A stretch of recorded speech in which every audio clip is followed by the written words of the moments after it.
O ano, linggo-linggo ka rin bang nag-only samgyup kasama ng mga kaibigan mo sa trabaho para makabawi sa stress sa trabaho ninyo? Baka hindi lamang po bilbil ang naiipon ninyo dyan, baka pati atay mo, unti-unti mo nang sinisira. Ikaw, pag-usapan natin yan.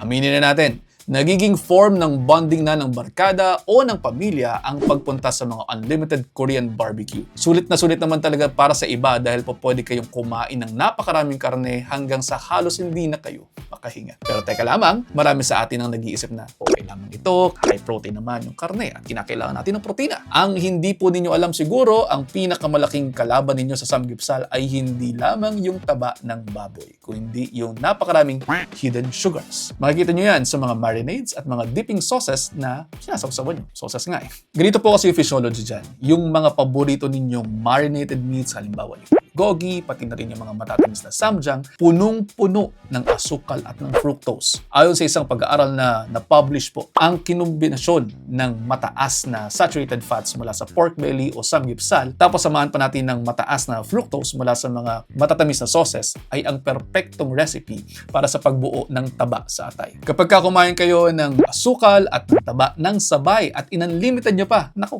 napaka-overwhelming nito sa inyong mga sistema. Ang fructose kasi, hindi tulad ng ibang carbohydrates, ay sa atay lamang po pinoproseso. Kapag sobra-sobrang pumasok na ganyan sa ating katawan, nagkakaroon po ng proseso kung saan napipilitan ng ating mga atay na i-convert ang asukal na ito bilang taba or fats. Ngayon, kapag nagpatuloy po ang ganitong habit ninyo linggo-linggo, naku, maaari itong mauwi sa non-alcoholic fatty liver disease or NAFLD. Ito yung kondisyon kung saan namamaga ang inyong atay kahit na hindi naman kayo pala inom ng alak. Baka ngayon, nagrereklamo lang kayo at sinasabing ganito, Doc Dex, pati ba naman yung paglabas-labas namin ng mga katrabaho ko para magtanggal ng stress bawal na rin?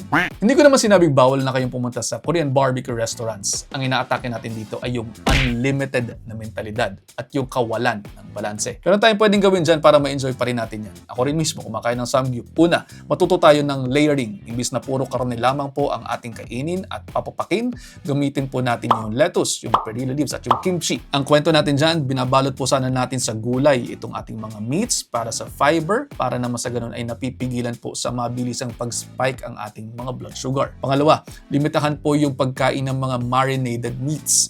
Mas piliin po natin yung mga plain cuts ng karne at kayo na lamang po ang magtimpla gamit ang kaunting sesame oil at konting asin. Imbis na lulunurin ninyo ang bawat subo ninyo sa mga matatamis na samjang at saka mga cheese. Pangatlo, pakinggan po ninyo inyong mga katawan. Kapag kabusog na, tama na. Huwag po ninyong isipin na kinakailangan yung sulitin ang ibinayad ninyo kapalit ng kalusugan ng inyong mga atay. Mas makal po ang ma-hospital dahil sa fatty liver kaysa sa ibinabayad po ninyo na 500 o 600 or 900 sa samgyeopsal. Laging tandaan, enjoy your food pero gawin po ito ng moderation. Kinakailangan meron ding variety at kinakailangan din po mayroong balance.